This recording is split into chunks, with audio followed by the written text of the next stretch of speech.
নমস্কাৰ, লাভলী ব্লগলৈ সকলোকে স্বাগতম।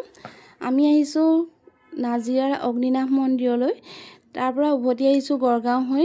যিহেতু গড়গাঁও হৈ উভতি আহিছোঁ, সেয়ে ভাবিলোঁ গড়গাঁৱৰ কাৰেংঘৰত এপাক সোমাই যাওঁ। ভাগিনজনীও আহিছে, তাই স্কুল বন্ধ, সেয়ে ভাবিলোঁ তাইক এপাক দেখাই নিওঁ। লাভলীলৈ চাওকচোন কিমান ফূৰ্তি, জেঠুৱেকৰ কোচত উঠি লৈছে। গড়গাঁৱৰ এই কাৰেংঘৰৰ পৰিৱেশটো ইমান ধুনীয়া।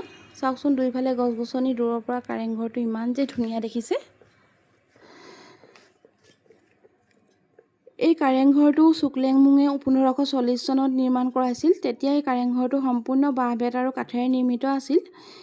1751 পৰা 69 চনৰ ভিতৰত ৰাজেশ্বৰ সিংহই তলাতল ঘৰ আৰু এই কাৰেংঘৰটো দুয়োটা একেলগেই পকীকৰণ কৰিছিল। তলাতল ঘৰটো আছিল 7 মহল আৰু এই কাৰেংঘৰটো হৈছে 4 মহল। তলাতল ঘৰৰ পৰা এই কাৰেংঘৰলৈ মাটিৰ তলৰে সুৰংগ আছিল বুলি গম পোৱা যায়, কিন্তু এতিয়া এই সুৰংগসমূহ সম্পূৰ্ণৰূপে বন্ধ কৰি দিয়া হৈছে। আহকচোন আমি এই ভিতৰৰ ফালে অকণমান চাওঁ।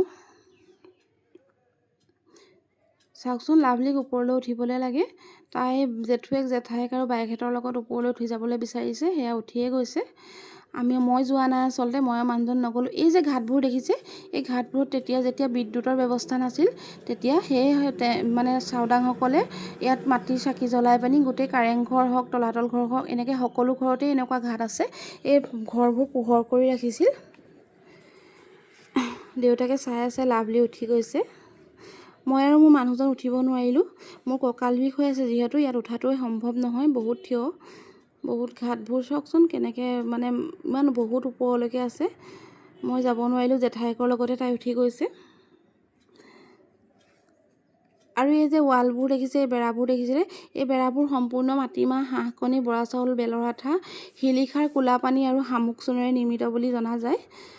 মই আৰু মোৰ মানুহজন তলতেই বহিলোঁ। বতাহ বহুত ধুনীয়া মাৰি আছে, গৰমো বহুত পৰিছে। এই যে গড়গাঁৱৰ এই ৰাজধানীখনৰ পৰা শৰাইঘাটৰ যুদ্ধৰ প্ৰথম ৰণধংকা বজাইছিল বুলি জনা যায়।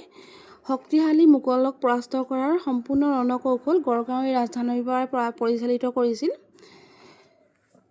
এই বন্ধৰ দিনকেইটাত আপোনালোকৰ ল'ৰা ছোৱালী, সৰু সৰু ল'ৰা ছোৱালীবোৰক আনি পানি এই কাৰেংঘৰ হওক, তলাতল ঘৰ হওক, ৰংঘৰ, এই ঠাইবোৰৰ বিষয়ে জনোৱাটো উচিত বুলি মই ভাবোঁ। আচলতে ইমান ধুনীয়া এটা পৰিৱেশ, ল'ৰা ছোৱালীবোৰ আহিলে খেলিও ভাল পাব। আৰু মানে তেওঁলোকক আমাৰ আহোমৰ ৰাজত্ব কালৰ বিষয়ে জনোৱাটো খুবেই প্ৰয়োজনীয়। আচলতে আনি পানি তেওঁলোকক দেখুৱাই পানি পৰিৱেশবোৰকো উপভোগ কৰিবলৈ দিব লাগে আৰু স্বৰ্গদেউসকলৰ বিষয়েও জনাব লাগে। আজিলৈ আহিছোঁ, বাই।